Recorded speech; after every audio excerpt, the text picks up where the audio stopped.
Good morning, good afternoon, and good evening. It's Way T Lightheart from Bioptimizers with another edition of the Awesome Health Podcast. And today we're going to talk about a really interesting and important subject. I don't know if you know this, but over 75 million people in the US have pre-diabetes, and nearly 80% of those people don't even know it. And we're going to talk today about how artificial intelligence can help these people predict and prevent illness. And of course, this is a big issue. Diabetes is one of the biggest killers. It compromises people's lives. And I think a lot of people think that insulin is a cure. No, insulin is a treatment. But guess what? Through technology, we are going to be able to curb this and let other people live a healthier life. And today's guest is an expert in this very industry.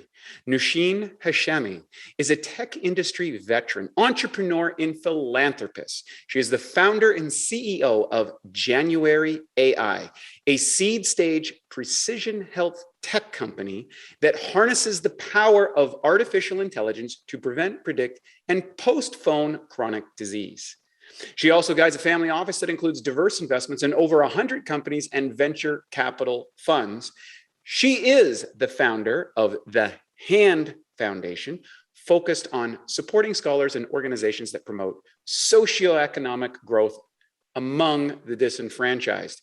And she lives in the disenfranchised city of San Francisco. So welcome. Hello, Wade. It's a pleasure to be with you. I had to throw in that last piece. My goodness, I'm terrible. I know all the tech people are leaving San Francisco for Austin for some reason. So it seems to be the new, everybody's going to Texas now. Texas and Florida. Yeah, Texas and Florida. So it's a very interesting transition in time that we're in. There's a lot of breakthroughs that are happening. And what's interesting, we had a little bit of chance to connect before the podcast. You're kind of like one of these unique individuals that I was told about we were all going to live like when I was in school. So when I was in school, in high school, they told us that people were going to have not one career in life. They were going to have 3, 4, 5, 6 careers in one life because of the exponential growth of technology. And you are literally that person, that you've been able to achieve excellence in a variety of different areas. And you've combined them in a unique way to kind of to make a big impact in the world. Can you talk to us a little bit about your background? But you started to before, and I was like, this is so good. We got to hear this because this really qualifies you for what we're going to talk about today, about how do we prevent people from getting diabetes. Of course. So I was, I started I was 22 when I started at Oracle Corporation. It was really exciting times, mid 80s, and company had already been in business for 7 years, but it was just beginning its exponential growth. In the following 5 years, we doubled our revenues every year, from 25 million to $1 billion. And that was just phenomenal. And I had a big role in that. I don't know if you ask people that worked at Oracle between 1985 and 1995, they would say, and if you ask them who was the hardest working person, they would say there were a bunch of really, really, really, really hardworking people. I was probably one of the hardest working, if not the hardest working person. I'm very proud of that because we built something really amazing, and that lasts to this day and it's doing great work in the world. So from Oracle, I had I went to the .com world, and it was early days of .com, so I was involved in bringing personal finance essentially to the world. Prior to the company I was with, people were going to brokers to actually execute transactions like buying and selling stock. And we brought this to everyday people so they could transact themselves.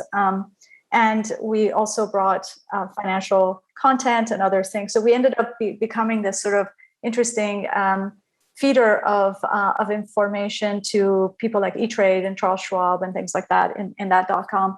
We sold that .com, and I went on to have a couple of kids, and then started a family office. So started a couple of foundations. We started investing in a lot of companies, and this is when I began working very closely with a lot of nonprofits and a lot of think tanks. I was participating and I was on the board of New America Foundation for almost 8 years. I was part of the Atlantic Council, many think tanks in DC. That's where I really became very wonky, and I was very, very interested in the role of government in everything, because government really outweighs everything else. I'd spent time in philanthropy, but philanthropy at the time, you were talking about $300 billion in philanthropy, but you're talking about trillions of dollars of government spending, which affects everything from what we eat in school lunches to subsidies to foods and policies that direct technology development or stifles absolutely. it oftentimes, which is one of the big issues that so many people in tech are having. Absolutely. And so if you look at, for example, USAID, NIH, there's so little of that funding is going to prevention. A lot of the money, as you know, in our system, you're quite aware of sick care. I'm glad you call it the same thing I call it, really goes into acute disease and end of life disease, as opposed to really helping people live healthier lives. So I had that.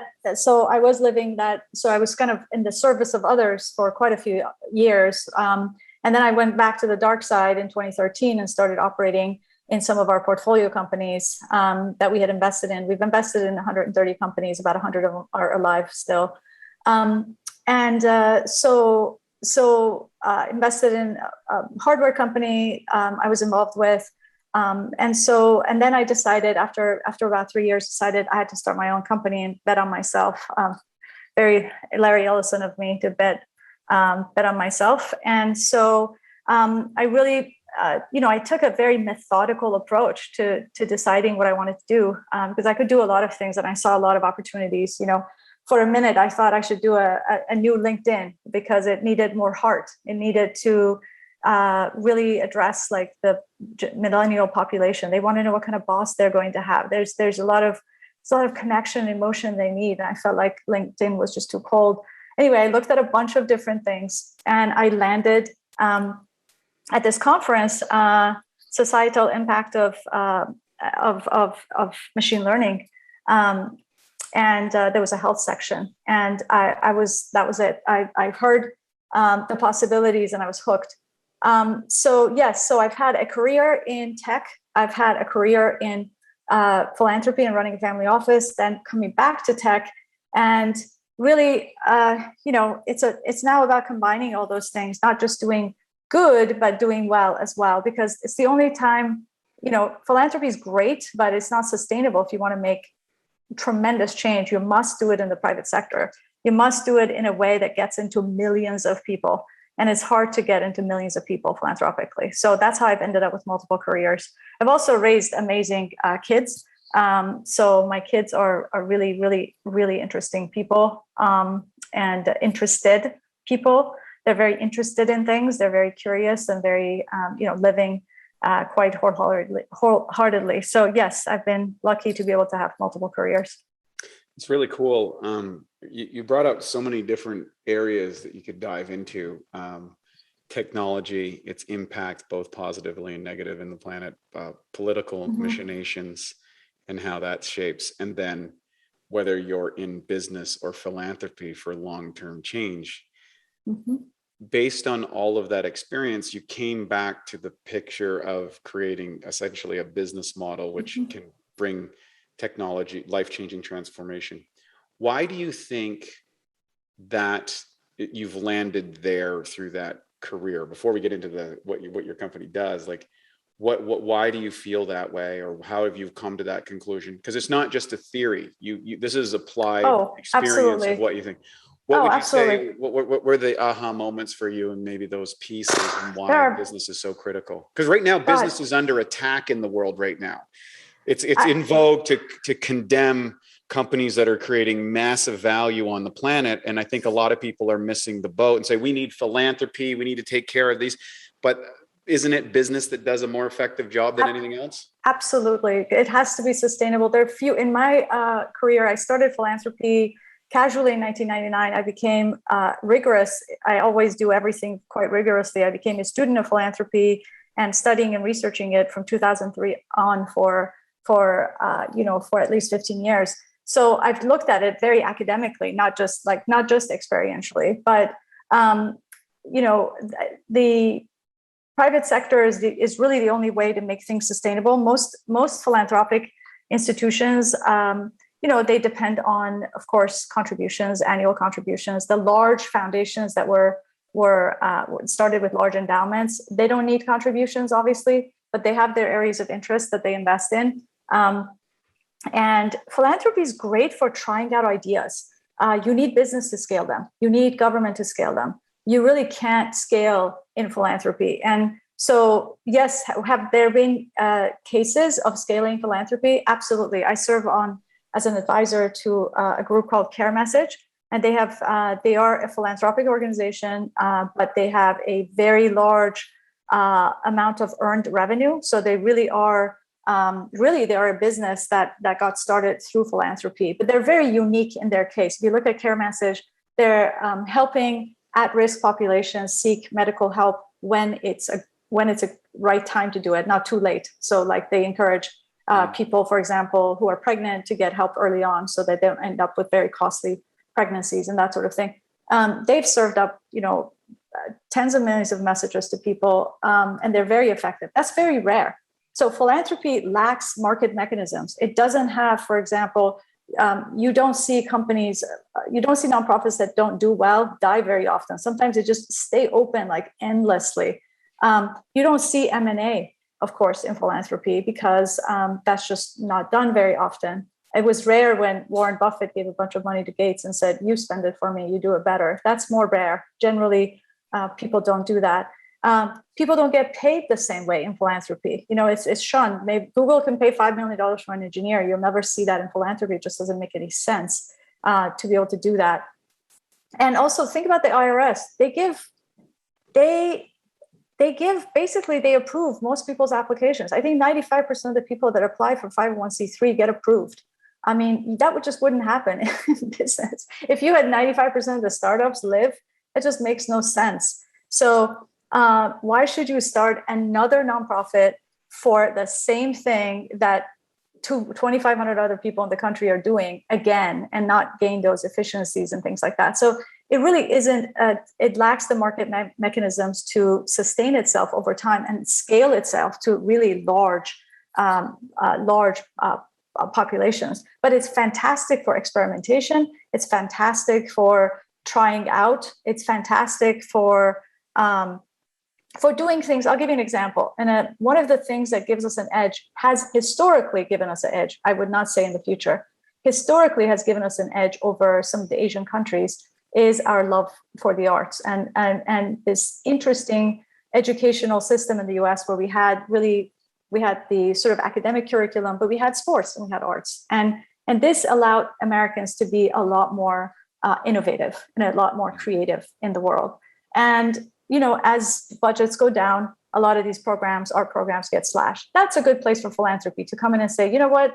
We want our population to stay on the edge of creativity. We want them to think freely and not be told, study by rote, do this and that. So why don't we give them these other programs and support museums and different kinds of things to keep our population in the US creative? And so there's a lot of places where philanthropy is uniquely able to play a unique role. But I would say when it comes to massive solutions to healthcare, to the biggest problems we have in the country, I think that business has to solve a lot of those things because business it's subject to business rules, market rules. It will die if it doesn't do a good job. It can, attract talent in a way that philanthropy and government can't. Of course, you can go to Singapore and government does attract the best and the brightest, but not so in most countries in the world. So I think there's a role for philanthropy, there's a role for business, there's a role for government, but we shouldn't mix them all up. Beautifully said and well articulated. Let's get into what your company is doing, because last week I had a lady on who was talking about genetic engineering and how they can prevent certain illnesses. We have an artificial intelligence genetic expert on our team who is helping us cultivate and develop things for our company, which is really cool. And you're on the bleeding edge of this industry, particularly around diabetes. Can you talk about the Well, first off, what diabetes prevention could be, where it's not right now, because we're kind of like after you've got the diagnosis care. What do you see happening with your company and what it's able to provide to the world at large to kind of deal with this super debilitating condition? Absolutely. Yeah. So pre-diabetes is a stage before diabetes, obviously. And this is basically we think of diabetes as a spectrum. So all of us are on some metabolic health spectrum, some more healthy. So they experience better metabolic fitness. They can go from fast to fed pretty quickly. Their bodies can adjust very quickly. They have just enough insulin, just enough glucose to meet up. But for 122 million Americans, so 84 or 34 million people with diabetes and 88 million people with prediabetes today, they're not so lucky to have that metabolic fitness. Unfortunately, as you said, a very large number, 84% of the people that have prediabetes don't even know it.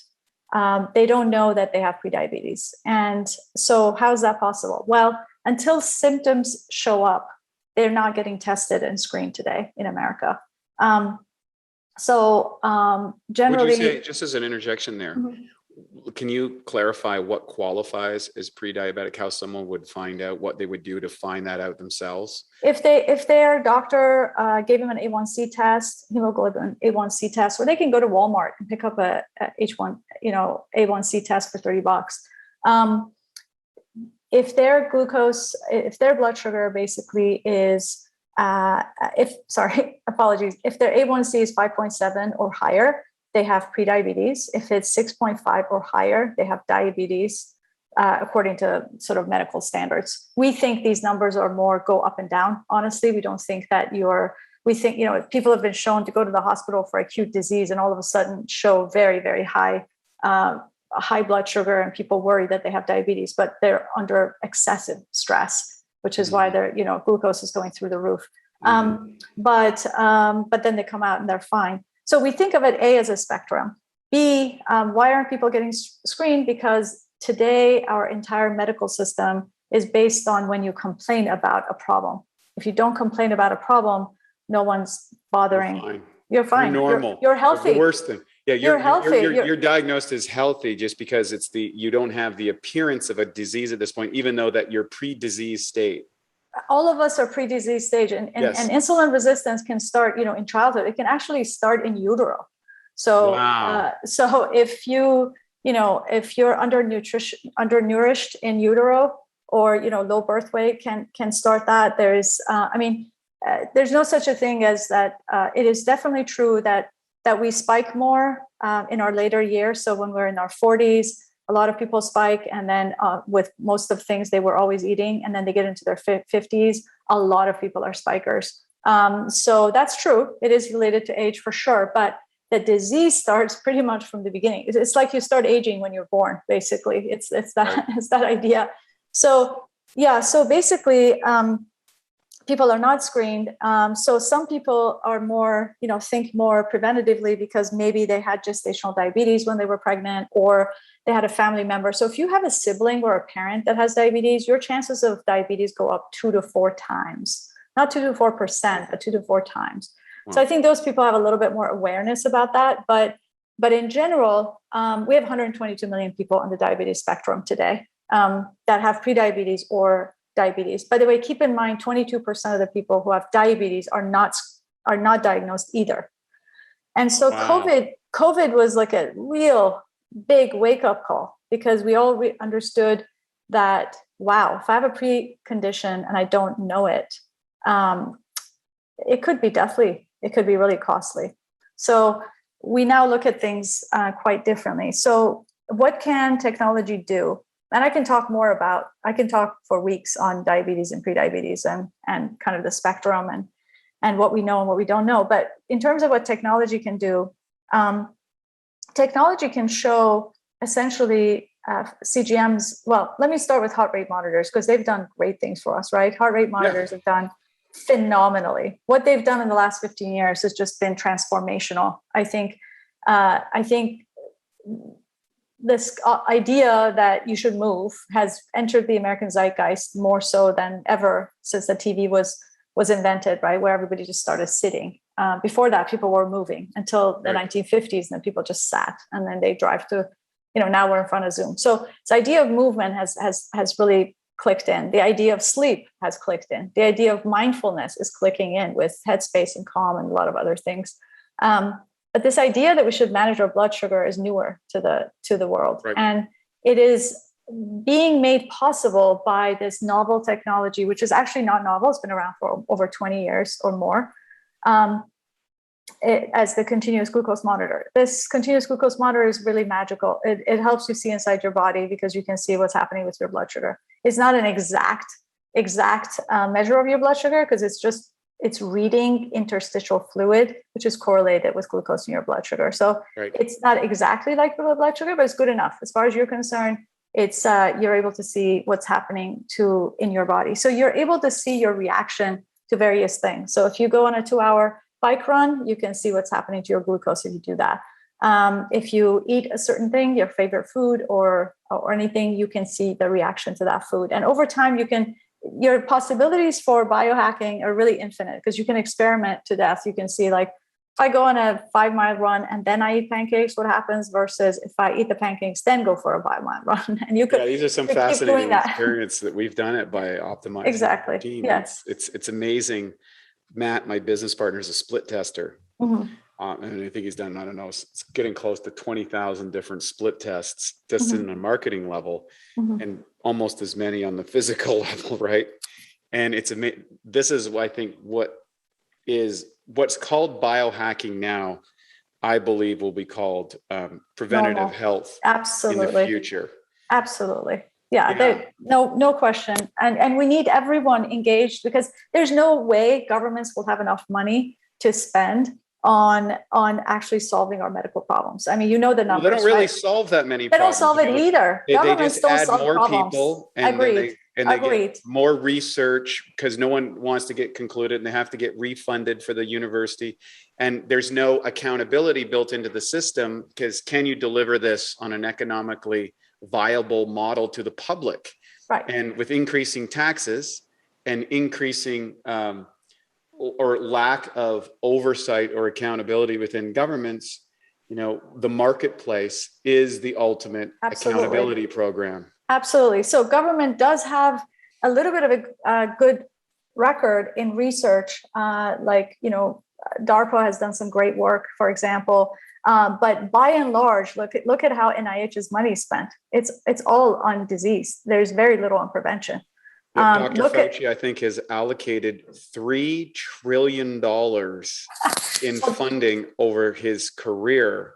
And that kind of power, for example, I mean, basically, we're beholden to what he thinks is valuable and what's not. And look at the mess that we're in now, which he's backtracking from. And whether people want to like that or not, the reality is this, is the current crisis that we're in was directly related to the lack of oversight for decades in institutions that were spending taxpayer money for things they probably shouldn't have been spending them on. Well, if you get me started talking about trillions, first of all, when did we get to trillions? We used to be in billions, and now like we're not, it's like a trillion here, a trillion there, 3 trillions. How about some trillions? And so yeah, don't get me started, because before I came to medicine, my love was economics, and I've been in love with economics for, I have a degree in economics, and I'm part of a lot of groups. I support economic scholarships. I serve on the board of Stanford Institute for Economic Policy Research. Very, very interested in economics. And, we used to care about budgets not growing. We used to care about government debt and things like that. We used to care about inflation.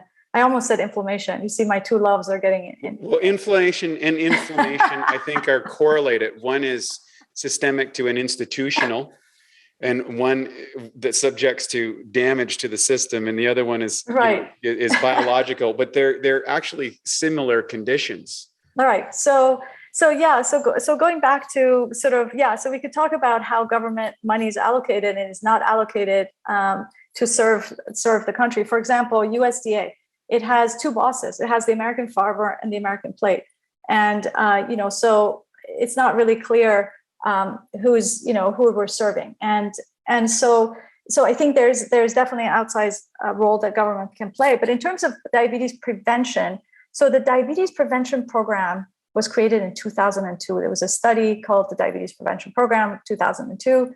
And this program basically showed that if you have prediabetes and you do not intervene, and that main intervention is weight loss, there's 58% of the people who don't get an intervention, who don't lose weight, will end up with diabetes.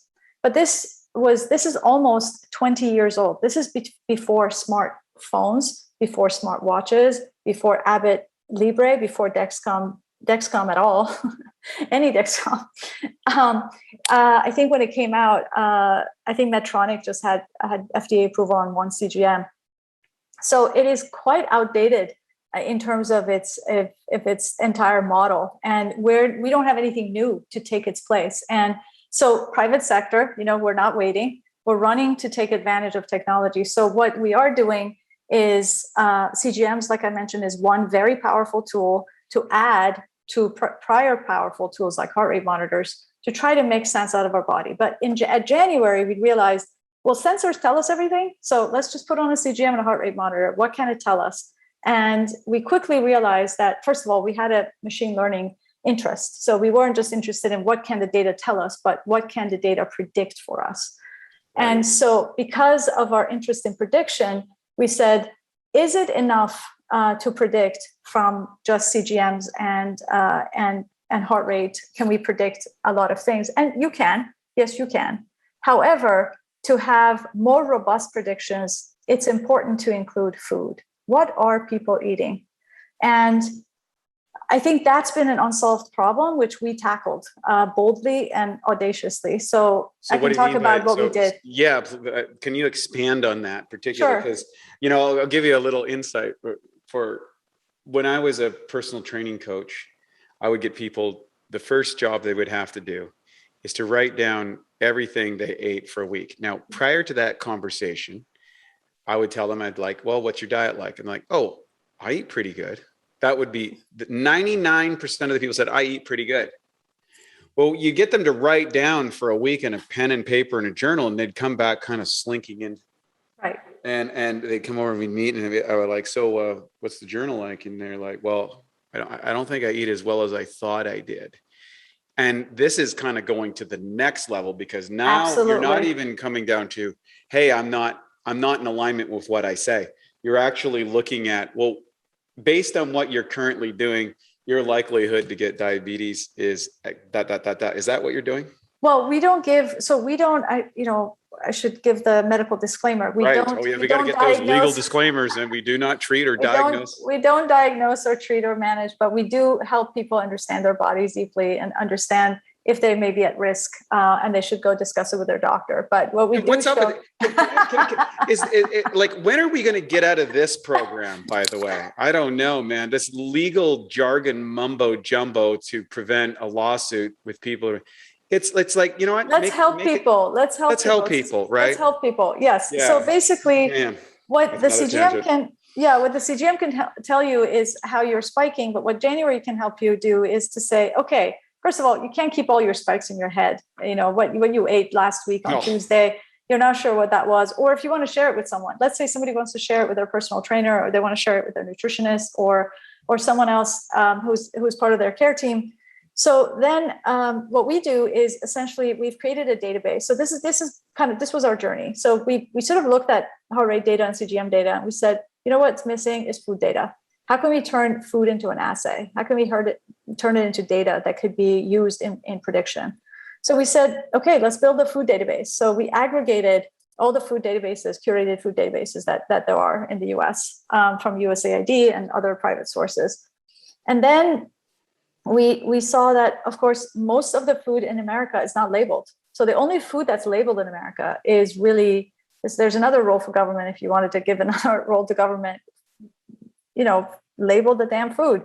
Sorry, that was rude.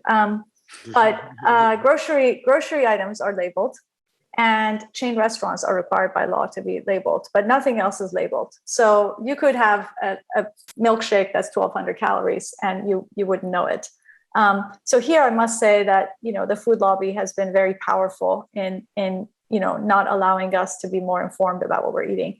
Can I expand on this a little bit? Because please, what is it about human psyche that chooses to ignore important information that's impacting them, whether that's their credit score, whether it's how many calories they're eating, whether it's the risks associated with their weight gain, or like you really want to go to the cognitive revolution? Because yes. we are the only species that can imagine things. Like, we actually have these thoughts around, like, for an animal, for a frog, frog doesn't have, like, if it eats a bug, how do we know a frog doesn't sad. Imagine? I don't think the frog eats, a bug and goes, "I'm so sad. I can't believe I ate this frog. I feel guilty. The other frog didn't get enough bugs." We had, it just doesn't, there's no socialism with frogs. How did we get to this place? There's, so I think this was our evolution as Homo sapiens. This is what happened. So we're not being mischievous. This is just what happened to us. We ended up with this cognitive revolution, and we are now, it's part of our evolution. Now we are these people who imagine things, and then we are terrible at studying data and looking at data, and especially about ourselves. We just cannot look at data about ourselves. Very factually. Is that a brain issue? Is that like our ancient brain versus our cognitive brain? Like, what is the interruption point there? Any insight on that? No, I mean, we should get evolutionary biologists to comment on this. But my 21-year-old son is one. I follow Brett Weinstein. Okay, because I find it fascinating, some of his integrations. Yes, but in terms of just where we are.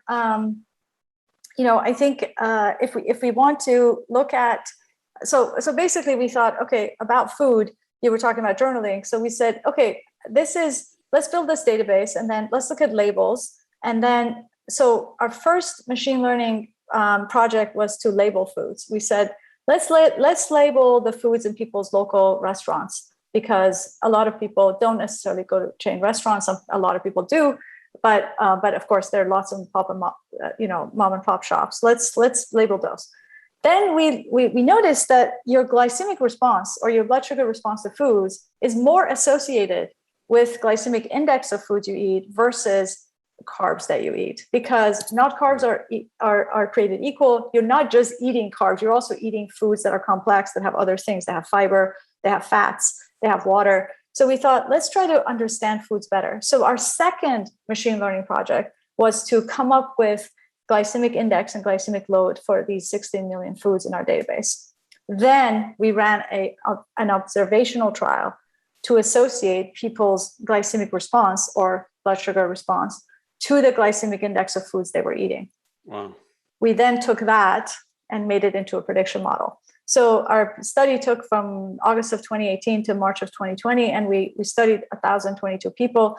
We put out word and got 23,000 people interested in the study. So we just took 1,022 people, 250 of them with type 2 diabetes, the rest pre-diabetes and healthy, again, because we insist on learning the spectrum. We don't want to live in one band of the spectrum. We want to understand how people move from one side to the other, back and forth. So that ability to predict, and that's really the crown jewels, our ability to predict glycemic response for people in type 2. So people have predicted glycemic response for type 1s, or people who are insulin intense users. And those people, usually that's a calculation between carb and insulin, insulin carbs, pretty simple. But we took this and looked at for type 2. And the poster we put out at the American Diabetes Association in 2020 was about our prediction model, which basically can accurately predict your glycemic response 33 hours into the future. Not 2 hours, 33 hours in the future. Wow, 33 hours? Yeah, based on just 4 days of training. So what? Yeah, so That's crazy. So the machine is able to tell you Yeah, Bob, you're likely to hit Starbucks at 9 a.m. tomorrow. You're likely to hit like the fast food lunch bar at this time and have a reasonable dinner in the evening. So, well, hey, because pretty we're good. looking at your behavior and we're looking at what you have been doing, and we can, so we're now creating a behavioral model, and then we have a biological model. So we have a biological model of your body, we have a behavioral model, and it's the core of the two that tell us essentially what you're about to do next. So then what can we do with this prediction ability? Well, especially for biohackers, if instead of putting things through your beautiful body that you fine-tune so much, why don't you put it through the AI? Let the AI eat it. Let the AI tell you how you're going to respond to it. Why are you going to eat it?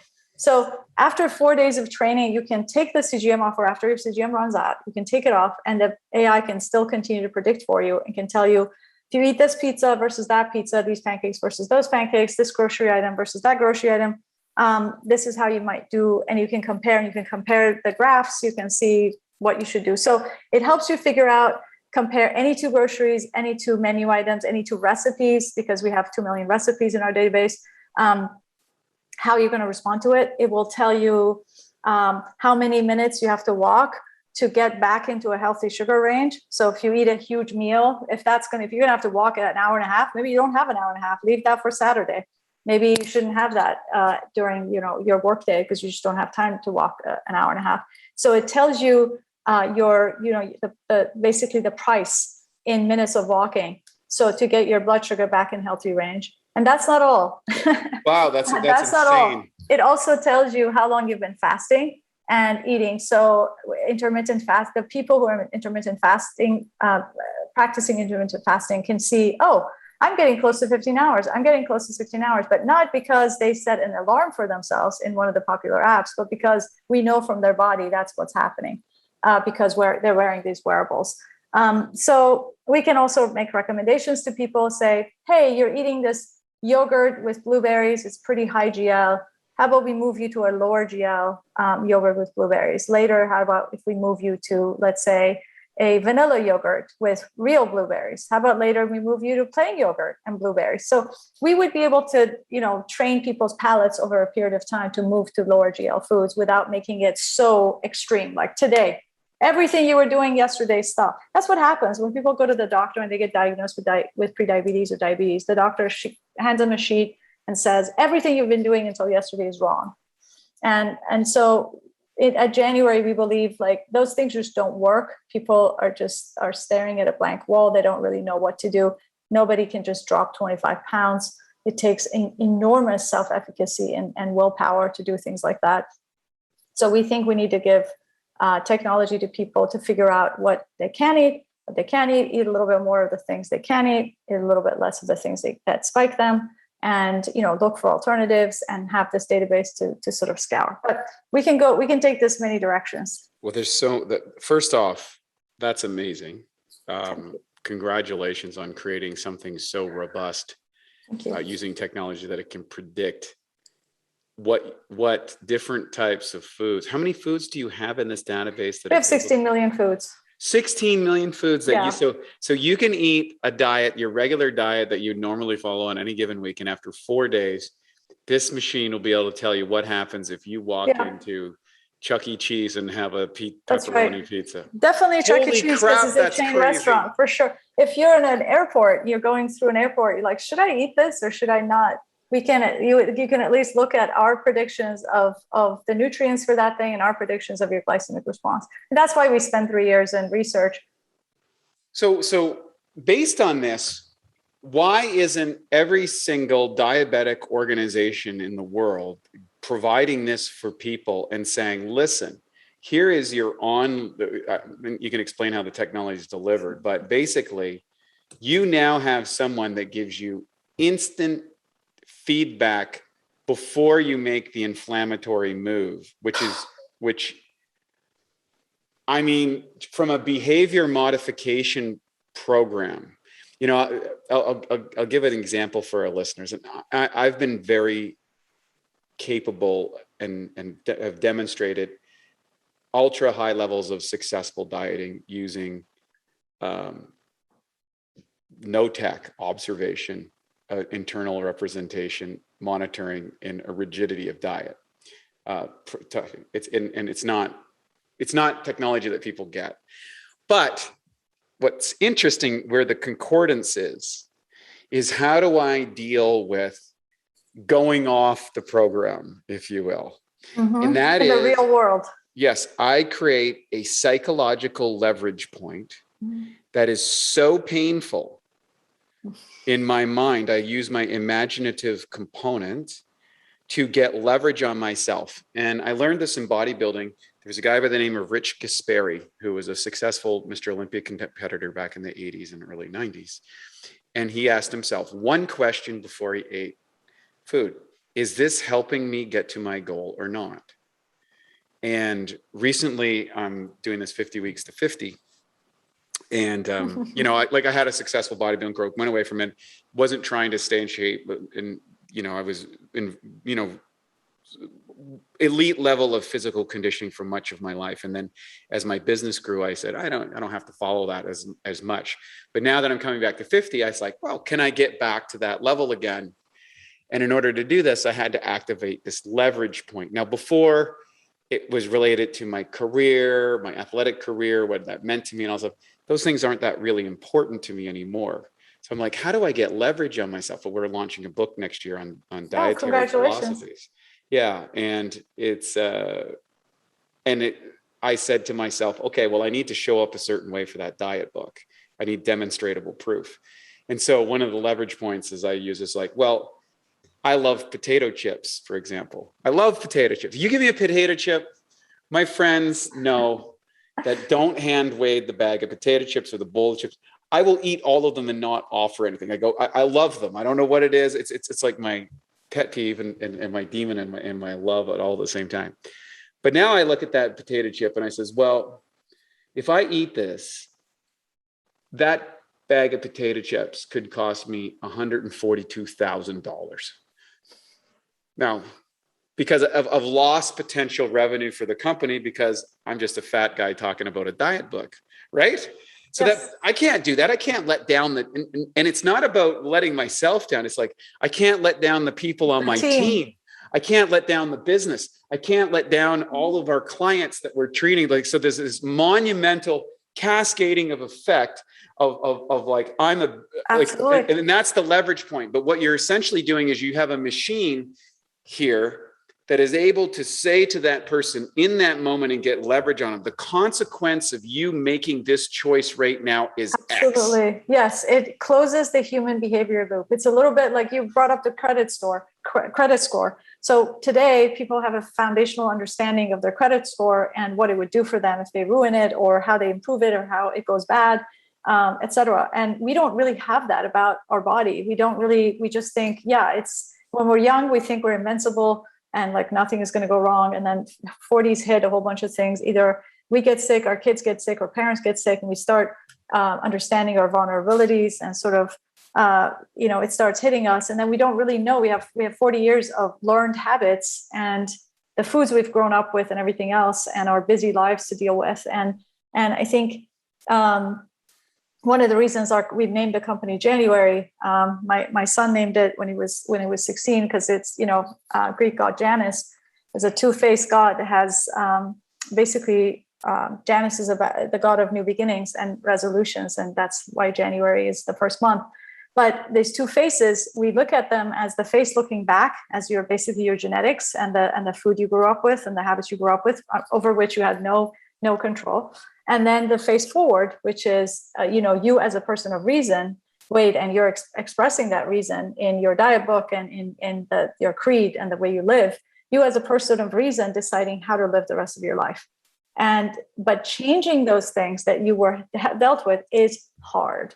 Very much. And so we don't think that most people, 99.99% of the population can do these blanket. The 99% of the population doesn't have your self-efficacy and discipline. That's not because we're lazy or terrible, because of a lot of factors that I mentioned just now. The cards we were dealt, the foods we've grown up with, so many other things. But neurophysiology, or traumatic experience, or people have 3 jobs and addiction, 3 kids, and they're not able to really, if you're born in certain zip codes, you just, it's really hard to overcome. So So I think we're trying to give people tools where wherever they are, meet them where they are, trying to move forward. That's it. So how does the tech work? What is it like? So are you strapping a computer to your face? Yeah. You have to wear a heart rate monitor. So you have to wear right now a Fitbit or an Apple Watch. And then you wear a continuous glucose monitor. I'm wearing one right now. You can't see it, but it's on my arm right here. And then you do have to log your food. And the reason it's important to log your food is because, again, we want to know what you're putting in. And you can do that, for like if you use Season of Me, our program, we really want you to log your food for at least 4 days so we can grade our model together. But we want you to do it for about 2 weeks because we want to know kind of what you're doing. And we want to show you, because we run through experiments. We have canned experiments for people so they can learn experientially what happens to their body if they eat their favorite meal and walk, comparing those two. Or we have them eat their normal breakfast for 4 days, and then we give them a sugar shot, kind of this, oral glucose tolerance test, an OGTT, a CGM OGTT. So they basically down 75 grams of sugar, and then they kind of see what happens to their body when they have, but Coke has 49 grams of sugar, a Coke has 49. Yeah. So this isn't that far off. And zero satiety factor. Exactly. So you could have two Coke is way more than what we give you, but we want you to know what that's like. And then we give you a very low glycemic index breakfast the next day, and we compare these three. So how close is your breakfast to pure sugar versus a very low GL? Think of it as a keto type of breakfast. Which one are you closer to, and how did your body process these 4 things? So we compare these. So basically it involves wearing 2 sensors, food logging, and then getting these insights. And these insights are around calorie management, calorie restriction, because calorie restriction and intermittent fasting together have been shown, has shown benefit for improving insulin sensitivity. So we're not just interested in lowering your blood sugar today. We're interested in really improving your underlying physiology. So we want to improve your insulin sensitivity. And to do that, we encourage you to do intermittent fasting to restrict your calories. We add fiber dramatically to your diet. So we report back to you how much fiber you are getting. We encourage you to get more fiber. It's really important. We encourage you to move right after meals and before meals. And we also encourage you to drink water, keep your time in range, keep your blood sugar in a tight range. So those are some of the things that we do.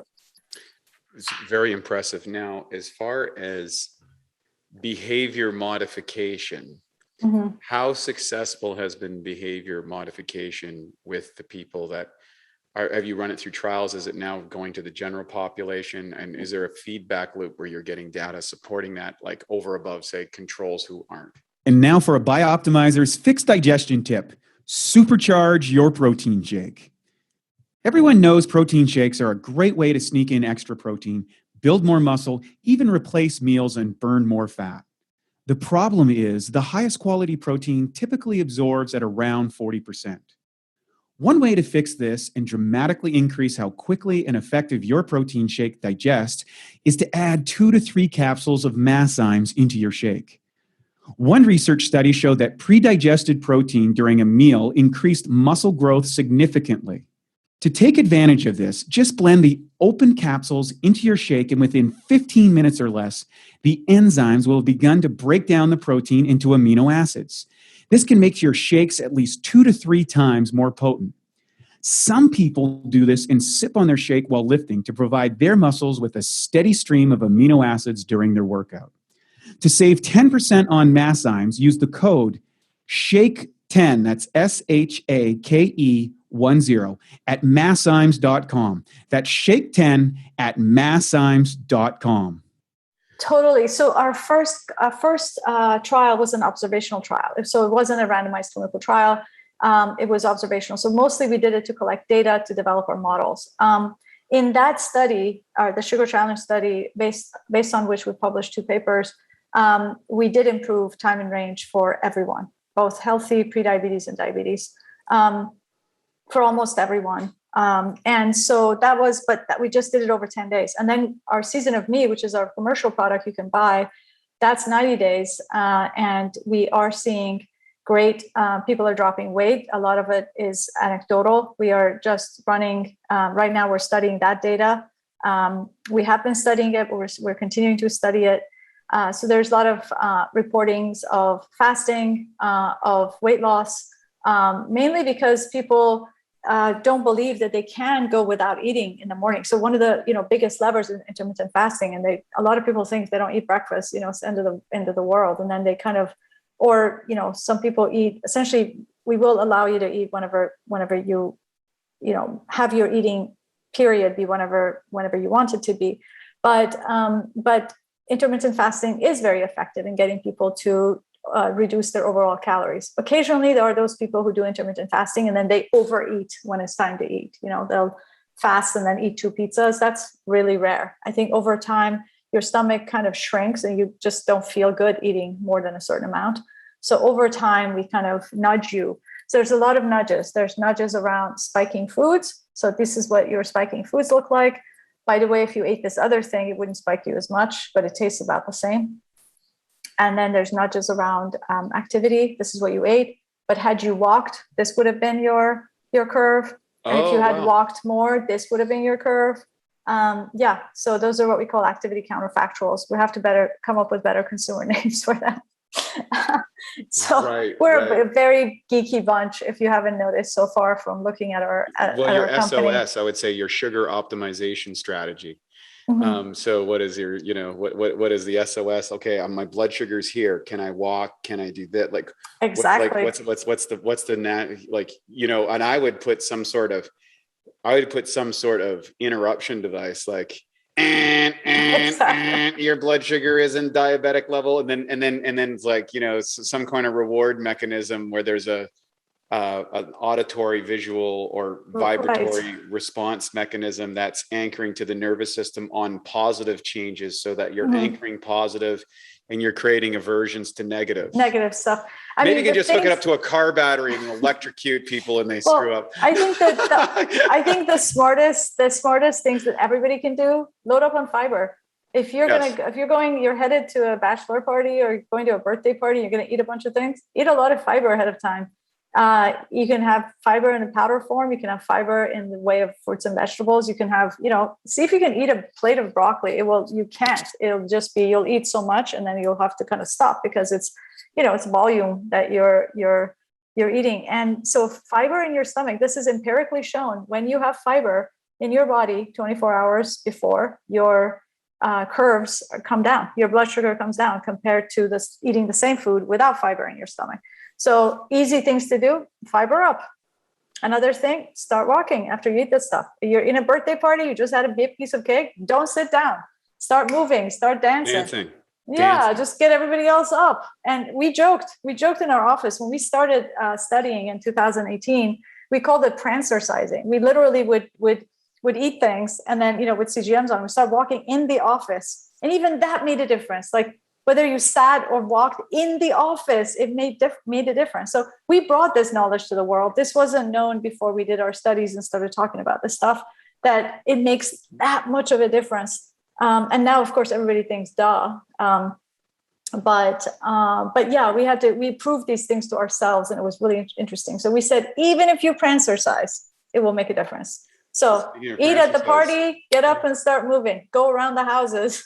JP Sears, a comedian who we sponsor, I think, did a video on prancercising in the forest or something, which is hilarious. So you can put it with your group. And he's a really funny guy. And I think he's also very fit-minded. He's a very athletic person. He's rose to fame in YouTube and Facebook and all that stuff with his funny videos.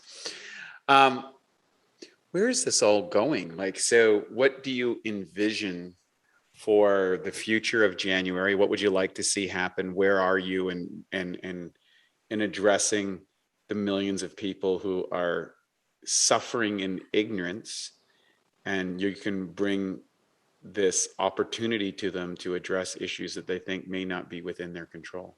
Right. Well, for starters, we'd like to get this in more and more people. We'd like more and more people to be self-aware. And I think we know for a fact that wearables are going through a revolution, right? So Apple Watch is trying to solve a lot of things from your wrist. I'm not sure if you can solve every health problem from your wrist, but you can solve, quite a few. And so they're being very bold. Samsung, you saw, companies like Oura and Whoop got big funding, for example. So optimizers are interested in more and more data about themselves. So wearables are going to explode. CGMs will explode. So there will be probably 47 different CGMs coming onto the market in the next 5 years. We will see, this will be pretty normal for people to throw on a CGM. So wearables in general are going to grow. And then within wearables, we're going to see more interesting things. Like we're going to be able to see continuous lactate monitors. We're going to be able to see continuous ketone monitors. Eventually, we'll see continuous cortisol monitors that tell us about, stress. So wearables have an infinite future. Of course, if the Singularity takes over, and it will, some people say as early as 2030, but maybe 2050. But these sensors, may start giving us false data because somebody's manipulating them. But let's say I do believe sensors are going to massively grow and massively expand our understanding of what's happening in our body. So that's for absolute sure. I think telemedicine, the whole way that we conduct medicine is going to change. So COVID really accelerated telemedicine. I'd say by a decade it was happening, but now it's just the rigor. People are not going to go back to the old office and just sit there and wait to be called.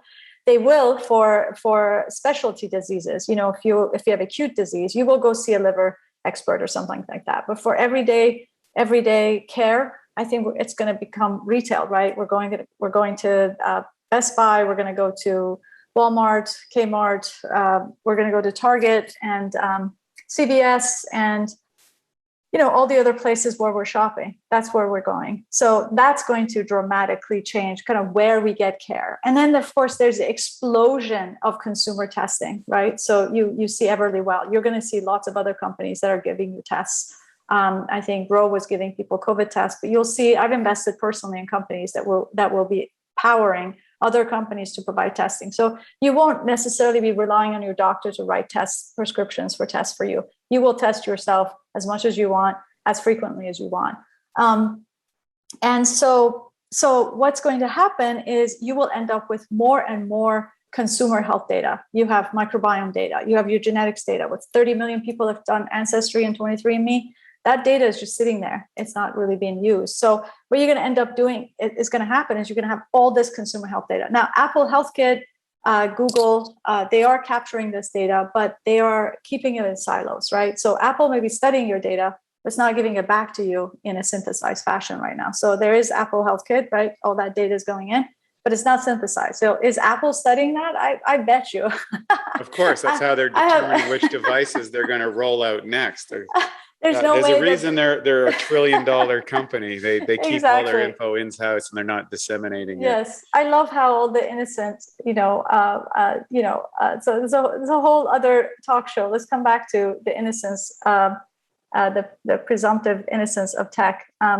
That's a whole different show. But let's dive into there for just a second. No. I want to go there for a moment because on the outside, so Matt and I, my business partner, we have an interesting dynamic. First off, he's a keto guy. I'm a plant-based guy.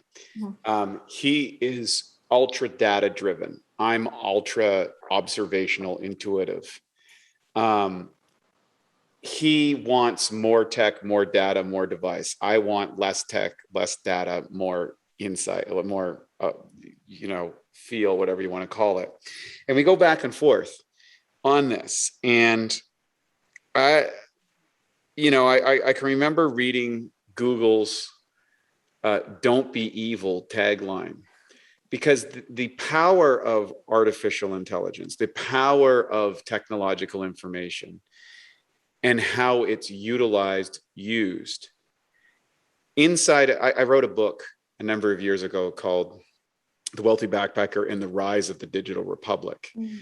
And it came to me, being a digital nomad traveling around the world. I'm going to come around to where we're going with this for a second. Mm-hmm. It came to me that I was living in Bali, Indonesia, in a workspace there was 200 or 300 people from all around the world. And this is kind of like this organic place from people around which were producing things. And there was the exchange of information and ideas. And I saw, when I asked Canadians that were there myself, I had asked them about what they thought about the current government there was an election. This was prior to Trudeau getting elected. I said, what's your current take on the political machinations of Canada?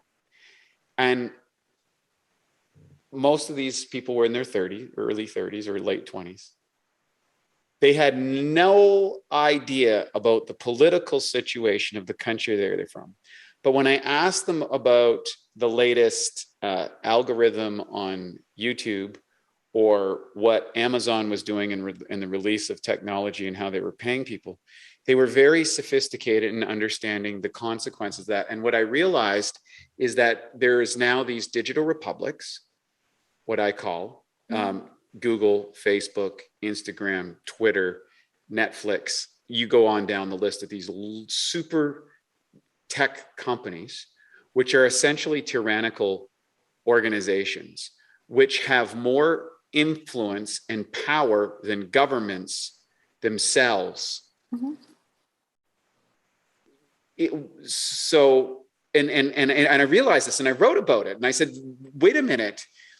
We know that the democratic republic concept that emerged in the United States in its biggest experiment of history, combined with, basically market dynamics, wealth of nations philosophy. Okay, let's just call it that, right? Produce more value than you consume, keep and scale that up, and you contribute to the world. And it's worked very well. It has its limits. But now we're moving into a place where people are voluntarily giving up all of their information, turning it over to an institution whose sole drive is to extract that information and increase more profitability to them that may not be inclusive to doing what's optimal for that person or for society at large. How do you address that issue as someone that's deeply embedded in that world when you're talking to investors, when you're talking to your colleagues in the industry, or cross-pollination between different companies?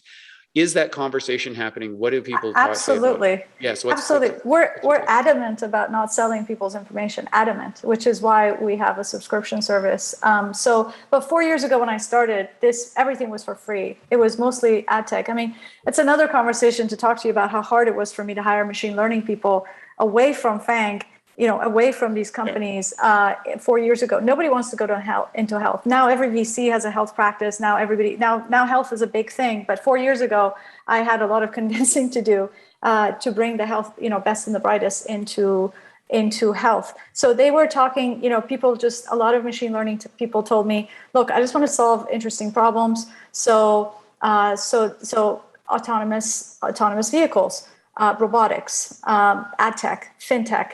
People weren't really interested in health because health is just something people don't want to touch because they know it's so big and it's so messy, and it's which is such a shame because until we get the best and the brightest to come into private sector health, we're not transforming the U.S. healthcare industry. Correct. Period. Yeah. Period. We won't. Government won't fix it. Monopolies won't fix it. I think what will fix it is more innovation and more essentially smaller companies, or just innovation in general. I think it's going to be really important. So at the time we said, this is going to be really hard to get people to pay for things because they're used to ad tech. They're used to advertising has underwritten the online experience, since the mid 90s. So getting people to pay for a service such that their data doesn't get sold is critically important. So we are adamant we will not sell people's information, absolutely. And I think everyone who's carrying health data needs to really care about security as well. I think companies like, I would say, the biggest offender, of course, is Facebook, because they did sell the data. They offended in so many levels. Apple tends to believe that they are custodians of your data, that they will not sell your data, they protect your data, and they keep other people from selling your data. And hopefully they're using our data in ways to serve us in terms of health, et cetera. But you're right. Is it possible that something goes rogue and something happens? Yes, of course. There's always downside to technology. Technology can always be used for good. It can always be used for bad. It just all depends, on that. But in general, I have a lot of faith in Apple. Maybe because I knew Steve Jobs personally, and not because he foresaw what was coming at this point. But there's just a creed about quality and magical user experiences. I really do believe. You asked me earlier, why do you think private sector will do more for the world than philanthropy alone?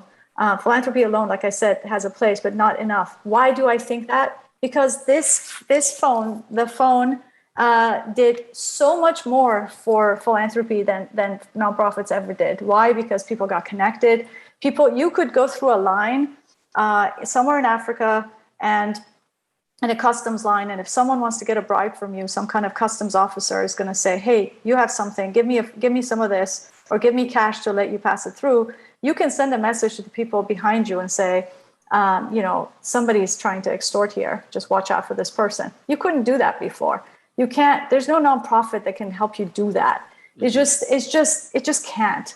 So I'm just adamantly believe in the power of the private sector to solve these problems, and I think Apple has done a phenomenal job creating magical experiences for people. But are they completely innocent? I don't know, because if you self-obsolete your product so frequently, and they're trying to come up with ways to get people to pay for these. But, who thought that the average American was going to spend $1,100 on a phone? But they've done a phenomenal job. They've built a phenomenal brand. And it's why do people love it? Because it is a magical user experience. It's beautiful. I think we all seek beauty, and I think Apple products are really an interesting brand. But I would, on that spectrum, I would put Facebook at the bottom as an offender, and I would definitely put Google and Apple as people that are more interested in what's of serving humanity more. Google is solving a lot of interesting. I don't know if you enjoy. I'm enjoying AI. Like when Apple tells me to stand up, thank you. Yes, thank you. I need that nudge. When I'm interested in learning about a disease and I go on Google, it's indexed the hell out of all of the information. I literally do not need to go and I read a lot of academic papers. So they are doing things like that are good for us. But do they have outsized power? Absolutely. They do. But our approach is don't sell the data, get people to pay for it, keep it for them. But our approach is to synthesize that data. We are not keeping the data in silos. We are specifically saying, come to January to make best use out of your data. Give us your heart rate, give us your glucose, give us your food data. In the future, give us your microbiome, give us your genetics, give us your other omics, and we will synthesize and make sense out of it, and we'll tell you what's working for you, what time you should eat, what you should eat. We can at least assist you. We can at least nudge you and help you. That's our hope. That's our goal. It's very cool. I got so many, we're getting into some really deep topics, which I love. A couple things that come to mind. I'd like your commentary since you have such a diverse background. So 3 things. The common health, the common cold. Is that what you're going to ask about next? No, okay. No, I'm just kidding. Let's talk about biosecurity and the kind of bio-digital convergence that's happening globally. And you see this coming out of, like, if I look on Canada right now, which I'm a citizen of, I'm a transplanted E2 visa person here in the United States. And the role of governments interfering or working in a collusive way with these digital entities that have so much power on the political machine as well. We're seeing how, here in the United States, the role that tech played in the last election.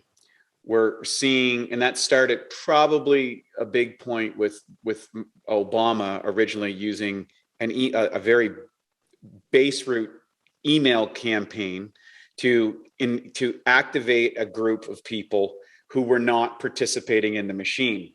And then now we had literally the squelching and expansion of information. Now we have biosecurity issues with the hacking that has happened inside, of which almost no one is talking about. There's the solar flare issue, but there's a bigger issue that's not even being mentioned. It's so deep. And then we have these same government institutions talking about the need for the fusion between biometric, financial, and identification components, which are creating two-tier societies. And those who are going along with the biomedical information that is being propagated through these dissemination components to control whether you fly, whether you get injected with something, or whether you don't get injected with something. How do you see the future shaping up as these competing energies or these competing agendas are happening, where you have a collusion between the medical field, business, and governments? I'm not sure I mean, in terms of, I want to know what you mean by biosecurity, because if you mean by biological agents, coming to the US, like corrupting our water sources and things like that. So like, tell me more, because if you ask me about like global concerns, I definitely have global concerns. I mean, in terms of our AI superiority, I would say, China definitely has AI superiority, and that has implications for us in terms of security, has implications for us in health. Not because they're trying to keep us from becoming healthy, because they will win in so many ways. They will solve for health, which I think is phenomenal. As a global citizen, I am thrilled. I couldn't be more thrilled. I just wish we were also hustling at the rate that they are hustling to keep our edge. Well, that's what I'm talking about specifically. So let's say all of my genetic information, which is easily extracted through traveling now, because now I've got associated with my identity with my genetic information, which is being extracted under the current COVID testing stuff. And that's going into some databases somewhere. Mm-hmm. And obviously this material is going to become more and more available either through private institutions or mm-hmm. through government mandated regulatory mm-hmm. stuff.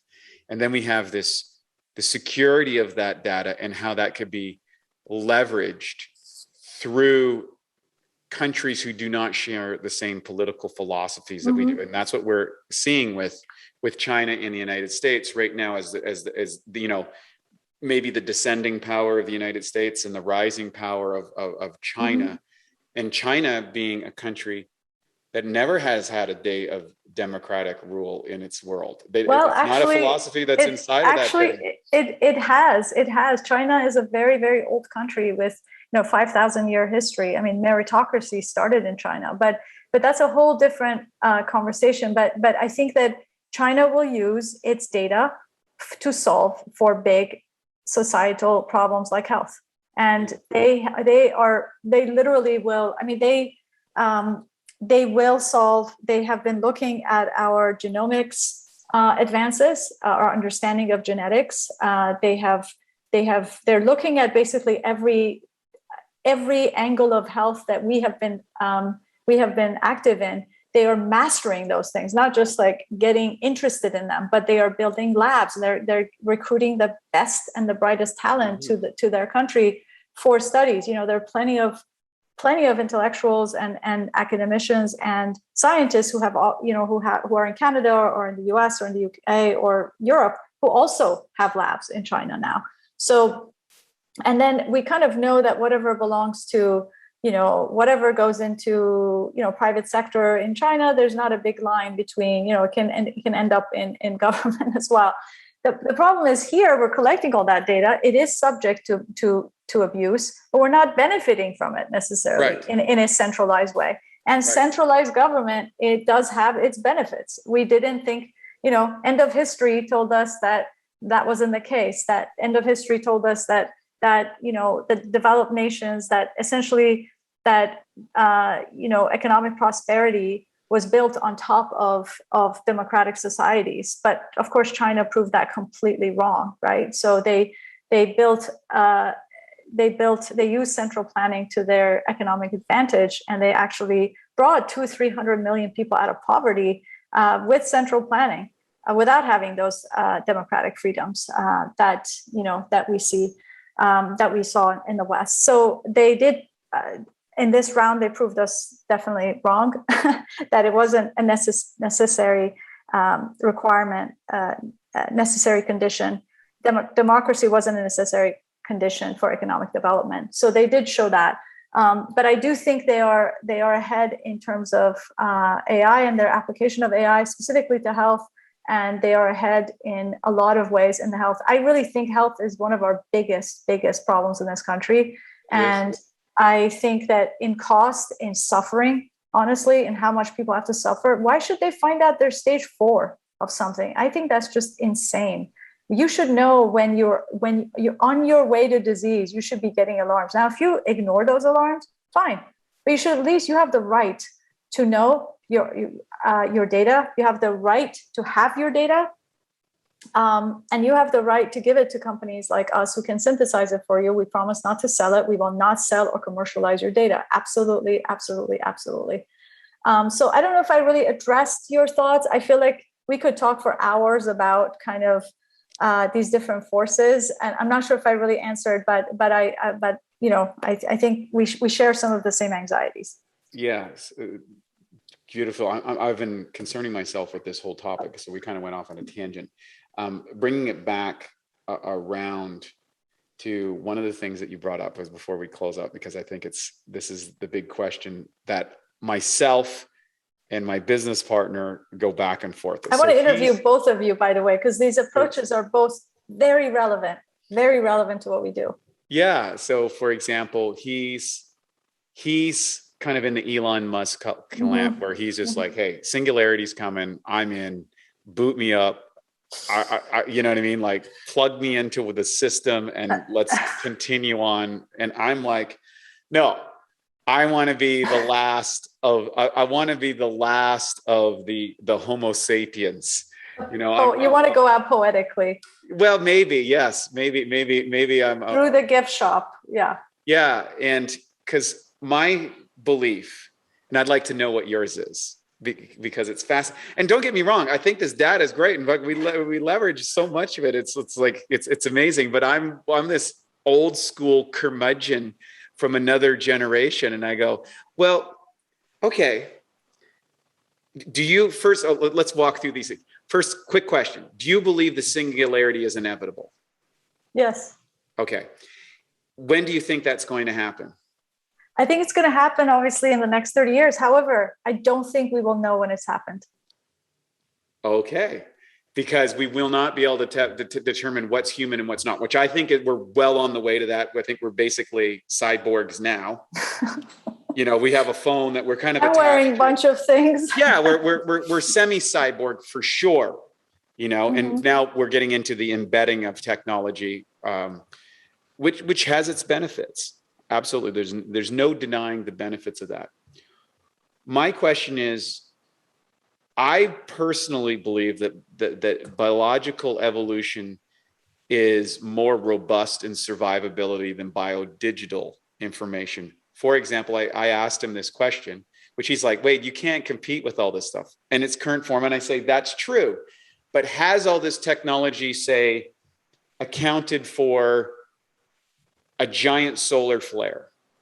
A giant solar flare knocks out all the technology in the world, and all these people that has been embedded into the system for 20 years suddenly lose 99% of their brain, essentially. Well, what happens to I was going to say, what happens to solar flare? What happens to the people? Because I think what we're seeing. Well, the people will survive the solar flare, but the tech won't.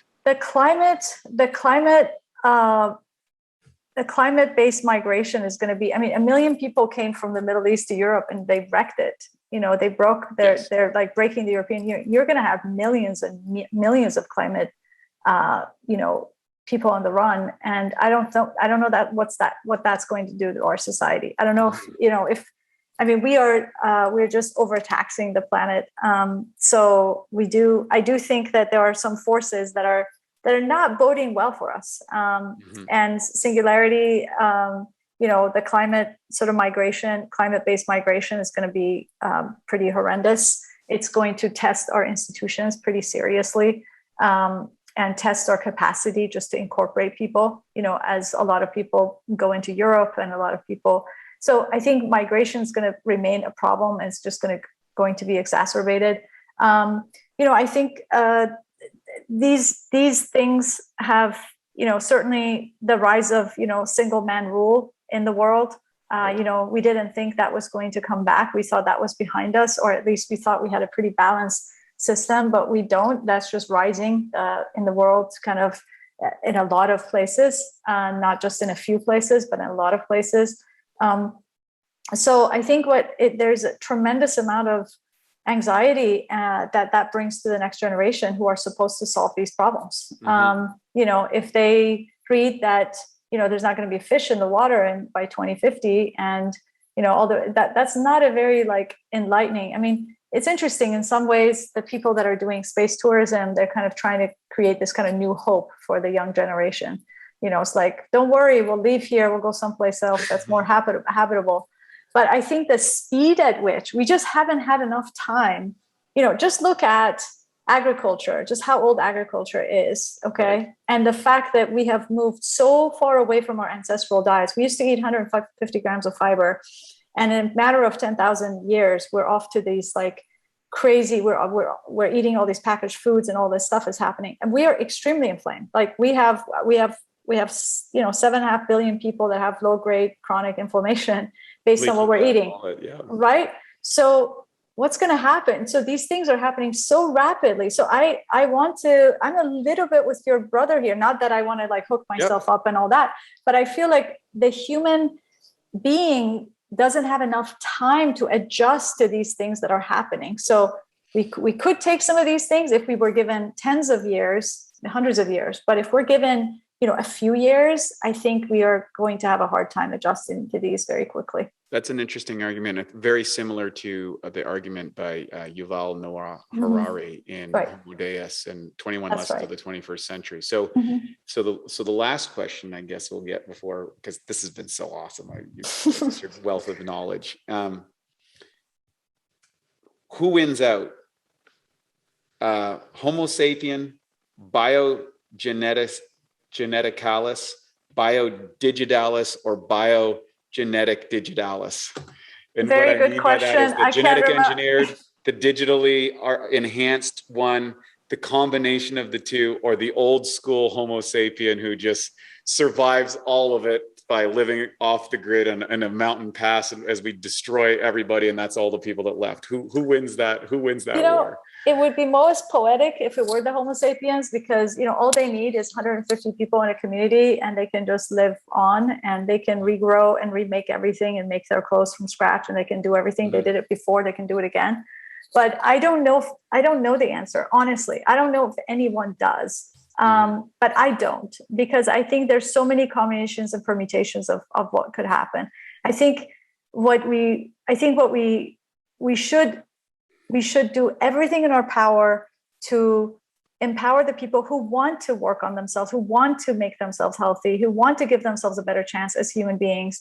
If they want to know, let them know it. Don't have all these archaic rules. One of the great things that President Trump did was to enforce this sort of drug price transparency, which I thought was really, really important. And Obama got almost no publicity on that either. Right. But Obama I thought it was great too. Which I thought was great. But also Obama basically, that administration passed rules about people's electronic health records, that people had to make them available to people with speed and at low cost. And so these kinds of efforts to bring more transparency, just break down, allow people to have their own data, allow consumers to have choices. Everything else is consumerized in this world except two things: the military and healthcare. Why don't we can't consumerize the military, but we can consumerize healthcare. We must bring consumer private sector forces into healthcare. We must give people choices. We must give them freedom over their own data. We must give them freedom to choose to provision their data the way they want to. If they want to give their data to their employer, fine. They want to give it to their doctor, okay. They want to give it to a coach, fine. They don't want to give it to anyone, they just want to keep it for themselves, fine too. That should be their right.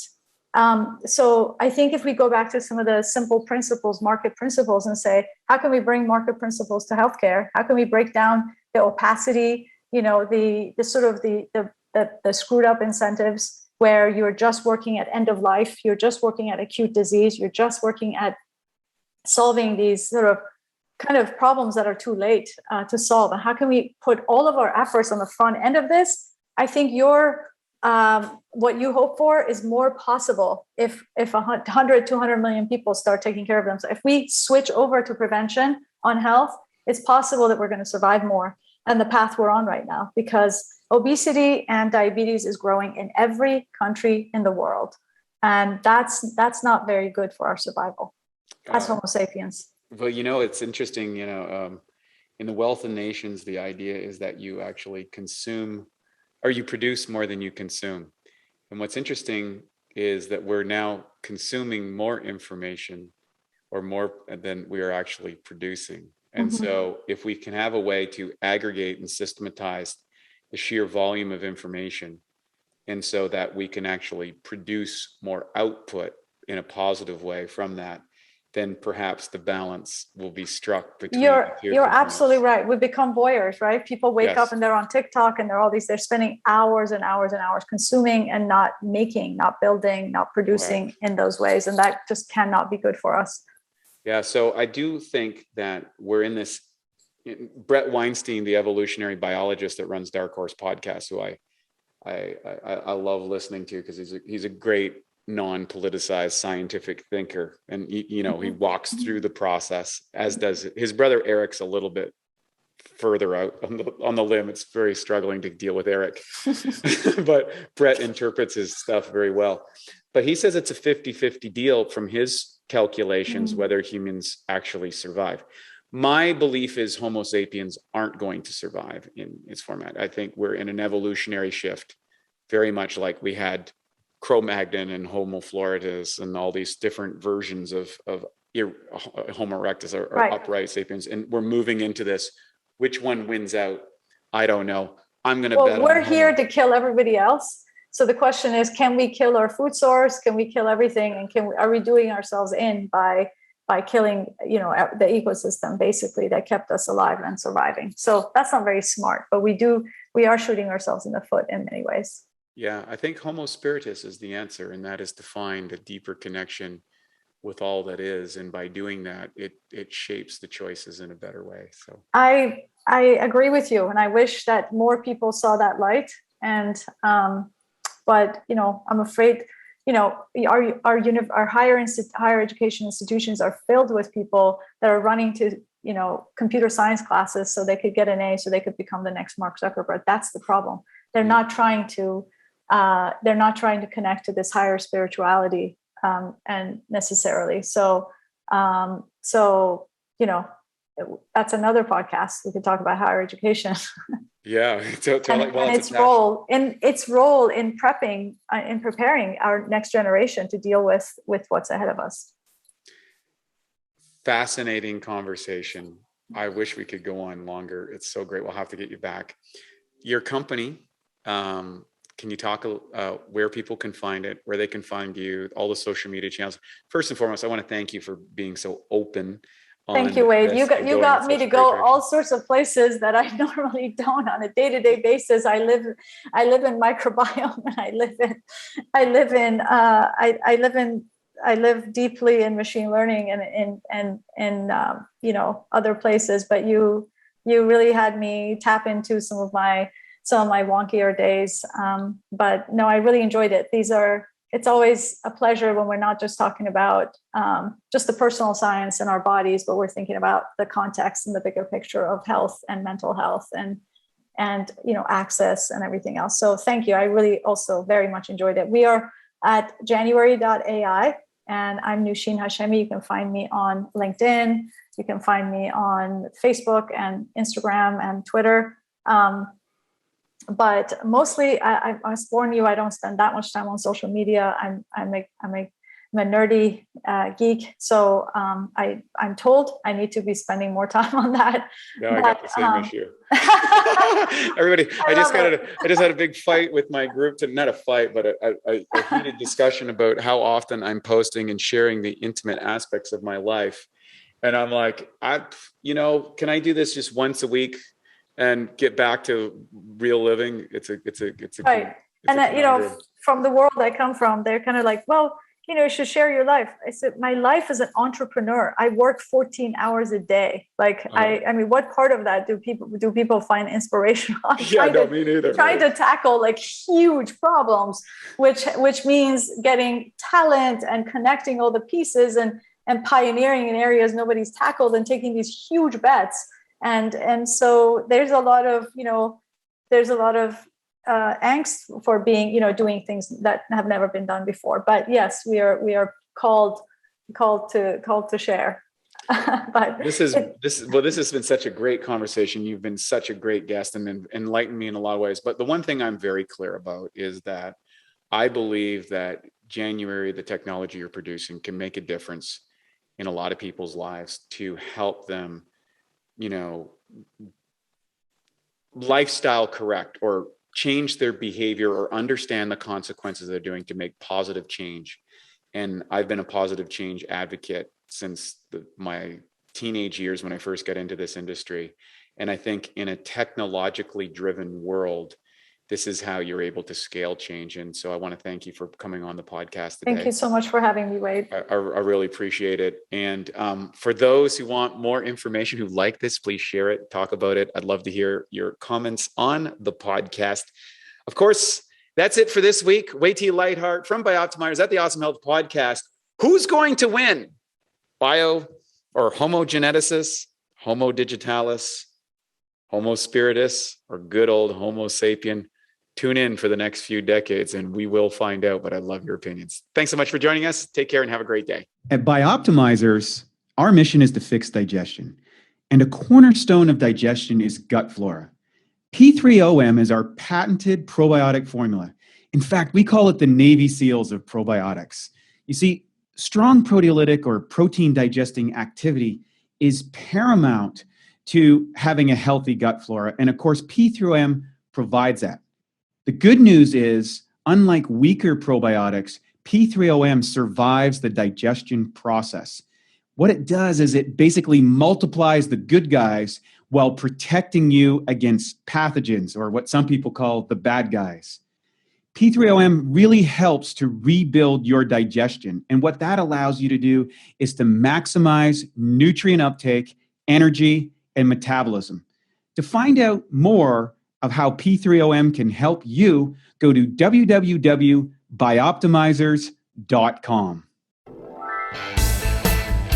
Thank you for listening to the Bioptimizers Awesome Health Podcast. You can find more information at bioptimizers.com.